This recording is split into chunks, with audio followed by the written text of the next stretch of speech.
What's up, everybody? Welcome to another episode. Today we're going to be getting started on this Porsche. So if you guys are new, this is my 2004 Porsche Boxster. It's a base model, so it's not the S. It's not super fancy. I picked it up for $3,500. So we're going to kind of dive into a few issues that it's got. I'm going to go over things that I've already fixed, which is a few things, nothing too big, but I did do some diagnosing. I did a couple things. As you can see, I got the top down, but it's not really seating properly. So I'm gonna show you guys what I'm doing with the top, and then some of the other stuff that I've done. So let me flip the camera around and I'll show you guys. Roll the intro, and then we'll get to it.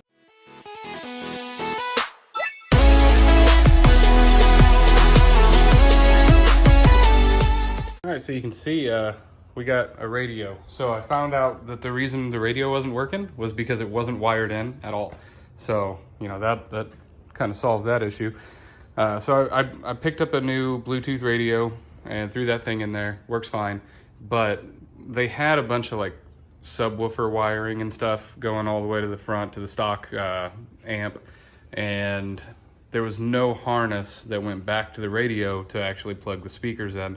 So I kind of had to make one to splice back into the wires for the speaker to go to the radio. Not ideal, but you know, I wish they wouldn't have done that. But it is what it is. I did go ahead and order a new shifter, so that's on the way. The switches down here, I got a new panel for that coming, so that's good. And then we've got a couple parts for the top. Now, as you can see, the top is down, and like I said in the last episode, the top doesn't work. So you can't push the button and the top actually goes down. So what I had to do, let me go ahead and I'll lift this thing up and show you guys. All right, so what I had to do on this top here is there's a bolt that goes right inside there, and it's a 19 millimeter bolt, and I had to get to it from the inside, which was kind of a pain, you know, wrapping your hand through this little compartment just to get to a bolt that's right there, and it's on there pretty tight. So I had to take that bolt out, and once you take that bolt out, the linkage for the clamshell is disconnected, so you can finally get the clamshell up. So the plan is, since I'm already here, I'm gonna just double check everything. Now, back behind this little foam piece, this black foam piece, this part that bolt was connected to is the transmission. So there's one on each side. So that's what actually powers the clamshell to come up and move the top back. So I've already tested the motor. The motor works. The emergency brake switch actually lights up on the dash, so that works. And then, you know, whenever the micro switch that's up here on the top, whenever you pull that latch, the windows actually drop to 4 inches. So that micro switch, I believe, is working. So it's either the relay, which I've got one coming just as a spare, or it's the gears that are inside this transmission. Now, they're made out of plastic, so they're prone to snapping in half. So we're gonna take the transmissions out, and we're gonna double check the gears, make sure that they're fine. If they're not fine, I'm just gonna buy metal gears. I think they're like $100, but they're not gonna break. So I'm gonna get these transmissions out, and then I'm gonna show you guys how to take them apart and hopefully swap some gears out. The gears aren't here. I haven't ordered them yet. I'm gonna double check to make sure that that's a problem. One more problem that I fixed was the, if you guys remember, like I said, it wasn't shifting out of 4th gear. So what I did for that, I went to the local Walmart and I picked up this little guy, just a standard code reader. And I read the codes on the transmission, and it said there was none. So I thought that was real odd, because it was giving me the symbol saying that there's a code flashing between D and 4. So I just I hit clear codes, even though there was no codes, and that fixed it. I've driven the car almost 100 miles now, and no problem.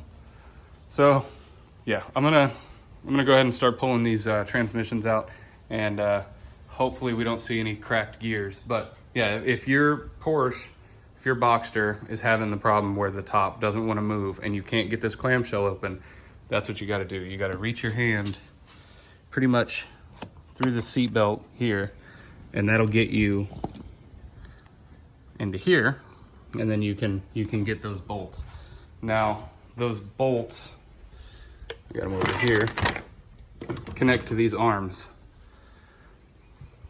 So that's where the bolt goes through, and then these arms are connected to everything. Now this is another common fail item, is this little plastic ball socket. So I bought some new ones of those, so while we're in here we might as well swap out everything that we can. So yeah, I'm gonna get started pulling these things, and then I'll show you guys how to take them apart and double check them. All right guys, so here's that transmission I was talking about. So it's just held in with 3 nuts, and then it's the driver's side is gonna have 1 electrical connector and then the cable that runs into it. So the cable comes out, you just kind of pry up on it and it pops right out. So we're going to remove these screws, and hopefully this gear is kind of in one piece. I'm still probably gonna do the metal gears anyway, just because, but let's see what we got in here. All right, so that gear there looks to be in good shape to me. Go ahead and take all these out.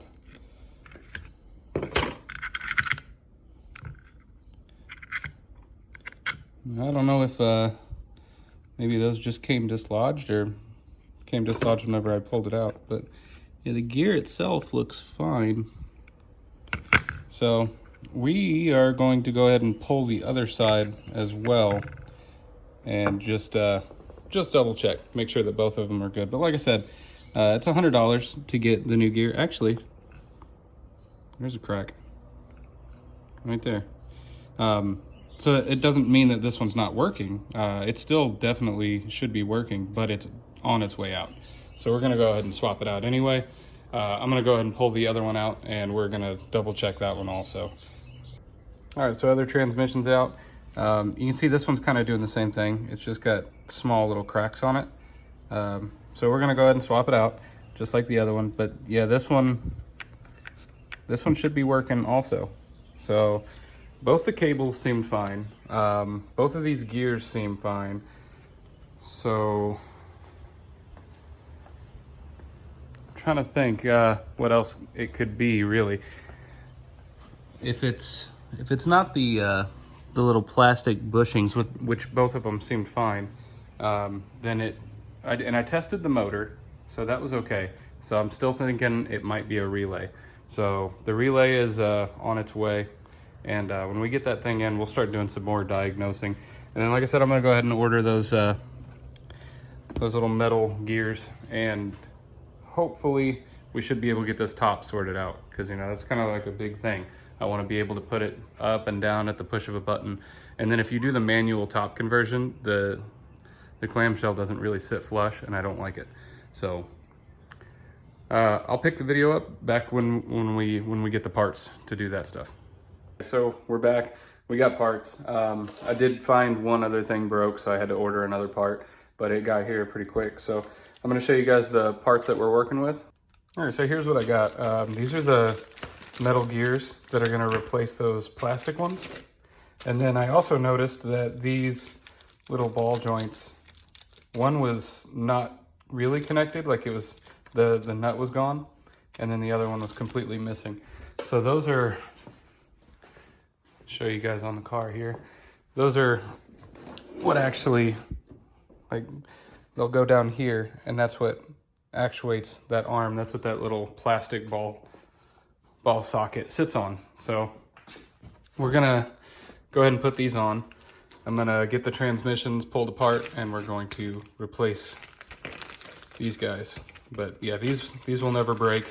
They're billet aluminum, so those plastic ones, they just snap in half. And then these ones are all nice.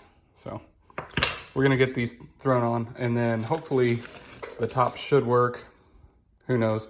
But I do have to adjust everything now, so I'm gonna show you guys how to properly adjust. All right, so if you guys remember, this is the plastic gear. So you're just gonna lift this out, Just as simple as that. But yeah, you can really see it was definitely about to go. So we're gonna get rid of that. We're gonna go ahead and put this one in, just like that. And your metal gears are now swapped. So you're gonna put this one back in there. This is, of course, the all the other gears. So, and then this just pops right back in. And now you just gotta line the splines up on the gear.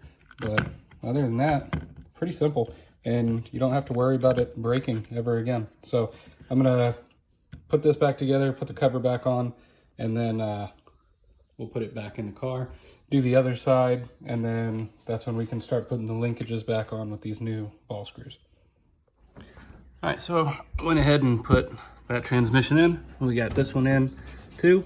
So they're all rebuilt now. One way that you can make sure that these actually work is just put a cordless drill on the line that goes into the motor, and you can just turn that and make sure that that gear turns. Now it's gonna turn real slow, so just, you know, watch it and you'll slowly see it move around.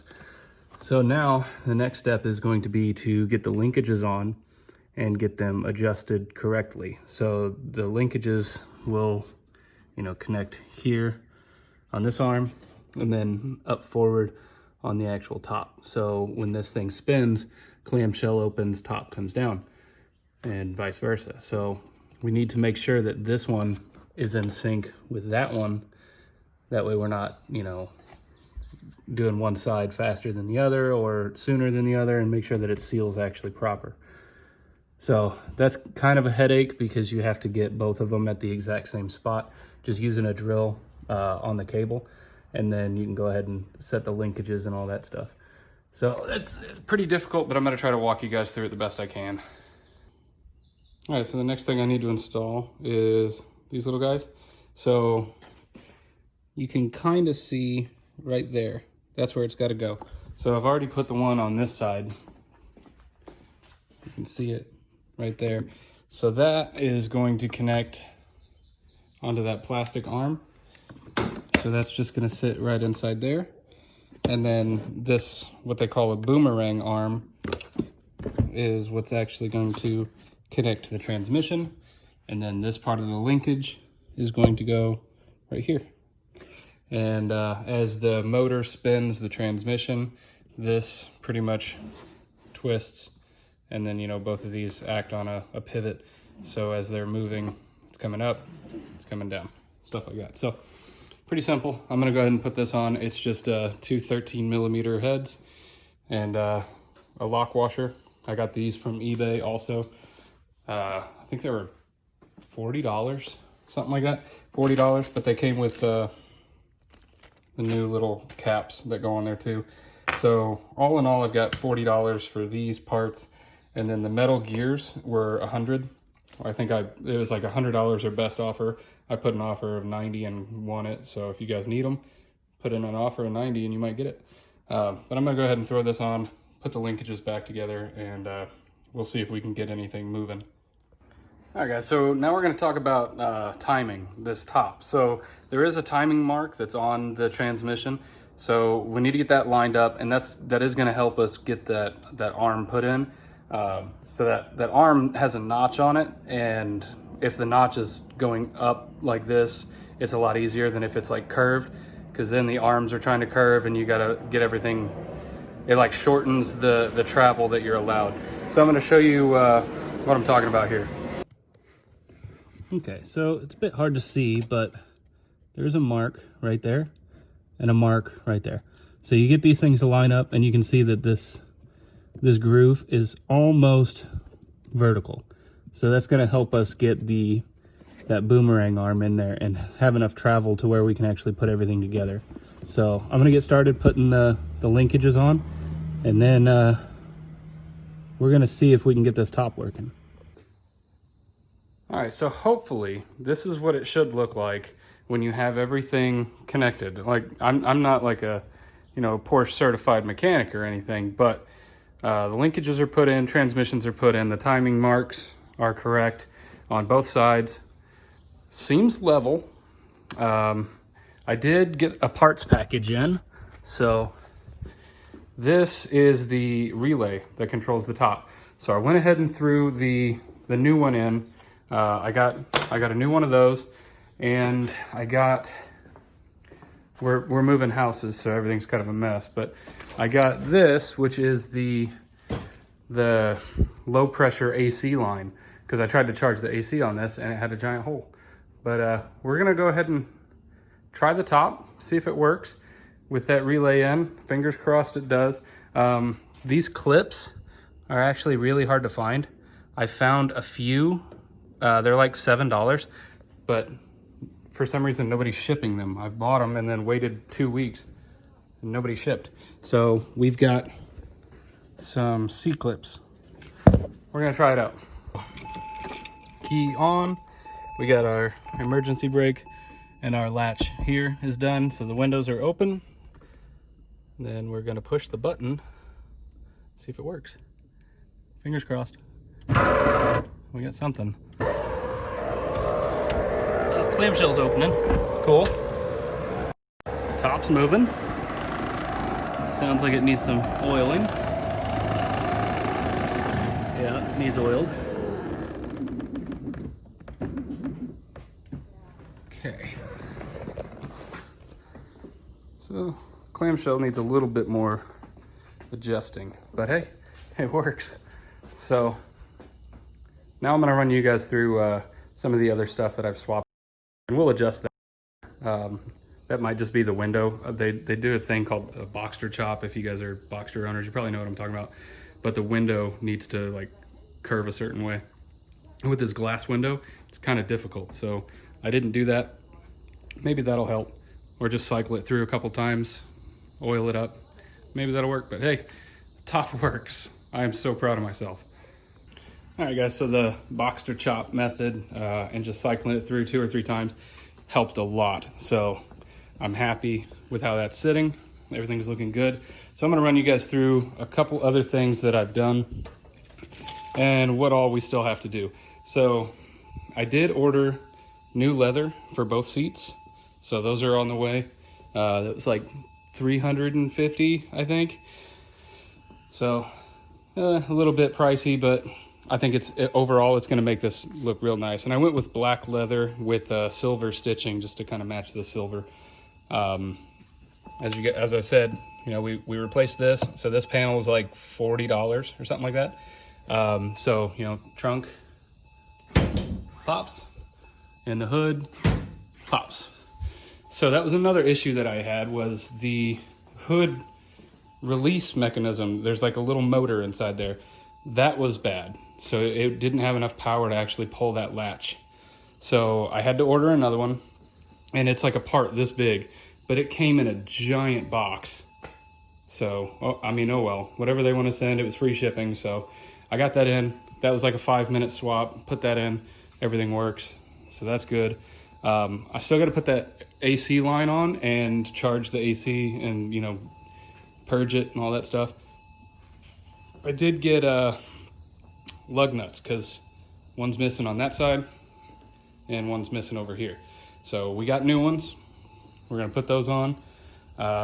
What else have I done? Oh, spoiler. You can see we got a spoiler. I believe this is probably the wrong one.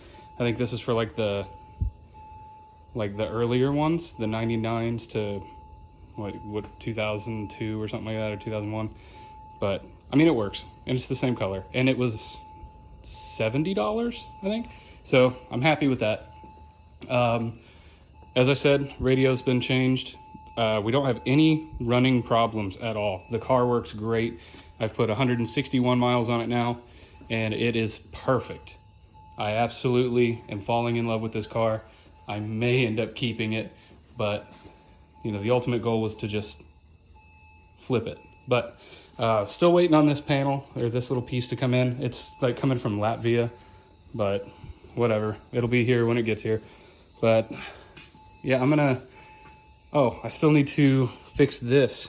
So my door handle doesn't actually sit flush. I have to like put it up, and then every now and again it'll drop back down, which causes my lights to come on while I'm driving. Super annoying. But I mean, for the most part, the car's doing really, really well. I'm really starting to like this car. But I'm gonna throw that AC line on, get everything charged, and then once the seats are here, the car is pretty much done. As you Porsche guys probably know, you know, these little plastic dudes break. Both of mine are broke. Oh well, I'm not too concerned about that. But yeah, the car is almost complete. And I'm still under my $5,000 budget, which is awesome. I'm at like 4,800 and some odd dollars for a Porsche that has no problems anymore. That's pretty good. I'm pretty happy about that. It cost me probably about $300 or $400 just to do the top, just to get those metal gears, the bushings, the clips. I didn't have to replace the motor, but I did have to get the relay. The relay and the AC line came together with the lug nuts. The guy threw the relay in for free. AC line charged me $30 for, and lug nuts for free. But shipping on this piece, let's see if I can, because if I tell you, you might not believe me. Shipping was $139.65. That's ridiculous. Other than the seats, that is the most expensive thing I've done to the car. So we're gonna leave the video here. I know it's been like 3 weeks since you heard of me, but that's because I wanted to get this top working. I wanted to get the Porsche kind of squared away. We are moving houses, so I bought another house that's got a 2-car garage about the same size as this, but it also has a 2-car shop. So finally gonna have a shop. Super excited about that. So we're moving houses. We have a baby on the way, so we're really excited about that. We've got a lot of changes going on in our lives, so I'm not out here as much as I wanna be, but hopefully you guys kind of enjoy the Porsche stuff. There probably won't be a whole lot left on it because, like I said, it's almost done. So we're gonna get another project in here. We're gonna get something that's gonna be a little bit bigger. I just don't know what it is yet. I'm checking the marketplace every day. We're gonna find something cool. The Z, the guy is on the way to pick it up right now. So I ended up getting $4,800 for the Z, which is good profit because I've got $3,200 in it. Not like amazing profit, but profit nonetheless. And it's just gonna go into furnishing the shop and getting us some more tools. So he's on his way. Once he gets here, the Z's gone. And then I might do another video on the Porsche, just doing the seats, kind of showing you guys how to reupholster the seats, but that's gonna be it. So hopefully you guys like it. Hopefully you subscribe and stay tuned for more stuff.